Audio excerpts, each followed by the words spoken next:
Callum, I got stitched up by my housemate. Started a couple of nights ago. He came across a huntsman in the garage. He came to tell me all about it. Sure, yeah. Said, hey, there's this huge huntsman in there. It's come check it out. Well-known fact that you hate spiders. Not a fan of spiders. Yeah. Anything with more than 4 legs does not sit well with me. Creeps you out. Big time. Don't like spiders. He's trying to push me to come in and see it. I'm like, I'm okay, mate. Yeah, can you deal with that? Anyway, he didn't end up dealing with it. Next day, yesterday, he calls me up from home and he says, hey, mate, the huntsman's still here. Oh, right. So he hasn't got rid of it. No. Much to you being like, hey, man, can you sort that out? Yeah. Obviously, I have a petrifying fear of the things is left in there as a bit of a laugh. Calls me up just to tell me it's still there. I say, well, can you do something about it? Yeah. Nah. Didn't do anything. Nah. Still there. He says, no, I'm leaving for work. You can deal with it. Okay. This is emergency situation for you. This is I don't like know what to do because doomsday. Well, I'm parking my car in the garage. I'm taking the garage. I don't want the chance of this huntsman, 1, getting into my car and giving me a morning surprise. Sure. Or 2, just going in there when it's dark and thinking, where the hell is that spider?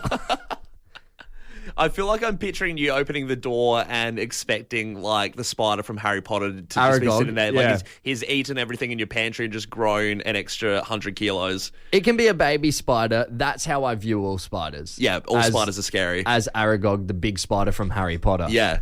So basically, I was forced to overcome my fear. I had to get the bug assault gun. He was right above the garage on the roof.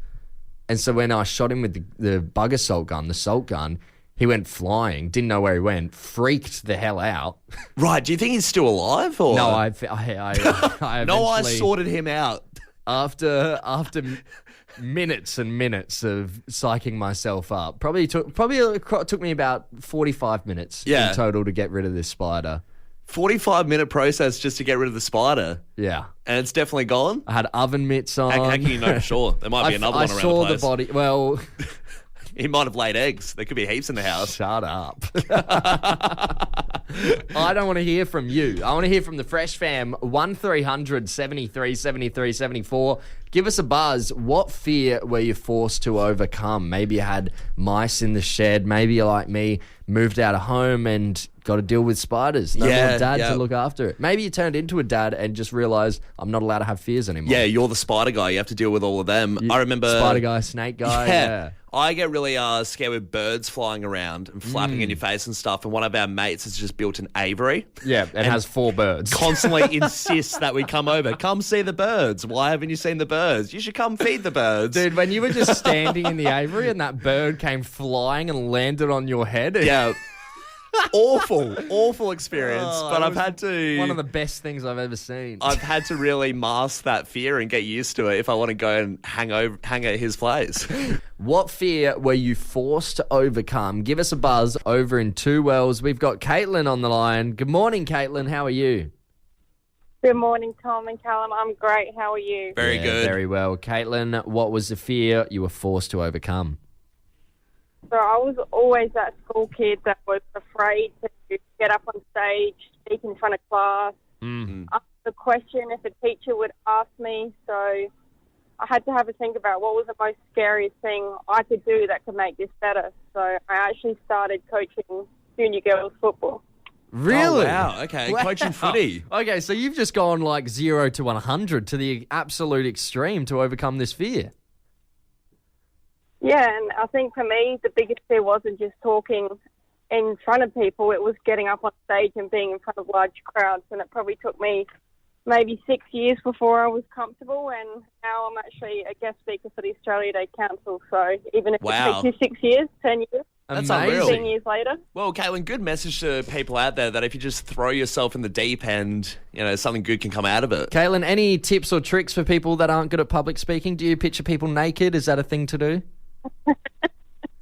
No, you just have to remember that probably 90% of the people in the room are just as scared as you are. So just be brave. Good stuff. stuff. Cheers, Cheers, Caitlin. Caitlin. Thanks for that. That was fantastic. We got Kylie in Modbury. G'day, Kylie. Good morning. What are you scared of? Well- What did you have to overcome your fear of? Rats. I hate them. Rats? Can't stand them. Right? So here's the thing. My little boy, he was like 5 months old in his walker in the kitchen, and there's a big dirty rat there. A rat. It's there, and I'm terrified. Yeah. I have to save the baby. So I get baby. I've got to go over there and get this baby out, but I've got to get rid of the rat. So I get a dustpan, put rat in there, and put him in the bin. Right? So a little bit later on, I go back to the bin, and this rat is alive. Oh, no. And I wet myself. I peed myself. Oh, no. I peed myself. It's all right. Myself. You must Saved the have baby, but peed myself. You saved the baby. That's amazing. You're almost like a real-life superhero. Yeah, I am. I felt like Superwoman of the rats. You know? Yeah, super rat.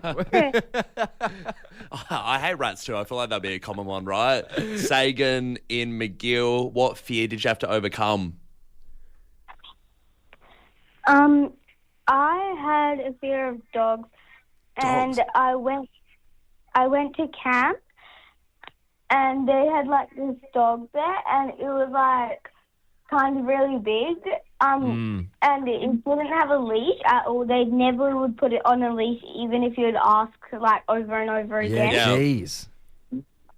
And you had to like pat it at least once, otherwise they would like keep coming up to you with the dog.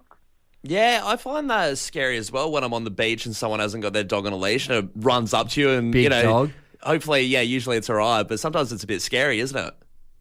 Yeah. So do you reckon you've overcome that fear of your dog, Sagan? No. No. No, All right. okay. Well, mate, there's still time. We believe in you. Best of luck, all right? Thanks. Cheers, Sagan. Let's wrap up in Anglevale. We got Joe on the line. Joey, what was the fear you had to overcome? MRI scans. Okay, Oh, interesting all one. right. So not an animal or an insect or anything like that. What put you off about the MRI scans? Well, I was at home mucking around with the kids, did myself a mischief, so I had to go for an MRI scan on my neck and shoulders. Okay. So I'm lying there, they put that cage thing over my face and start wheeling me in backwards like I'm going into my own coffin. Yeah. So I crapped myself, lifted myself up, smacked my nose on the thing, gave myself a blood nose. Oh, wow. Oh, no. Okay, that didn't work. So I went back to the doctor, hey, look, what do we do? And he goes, take 2 Valiums. All right, so never done it before. Take 2 Valiums, line on the machine. I put that thing over my face, start freaking out, have a panic attack. Oh, no. Whacked my head on the thing again, knocked the crystals out of my ear, woke up in hospital a day later with 4 stitches in my forehead. So have you overcome it? No. I didn't think so. It sounds pretty damn scary still. The Valiums didn't help, Joe. No. Not at all. No. Wow. I suppose, you just have to get more and more comfortable being in those tight spaces and stuff. But I'm sure it'll happen. Do you think you're claustrophobic, Joe? No, I'm not claustrophobic, but that is like going into your own coffin.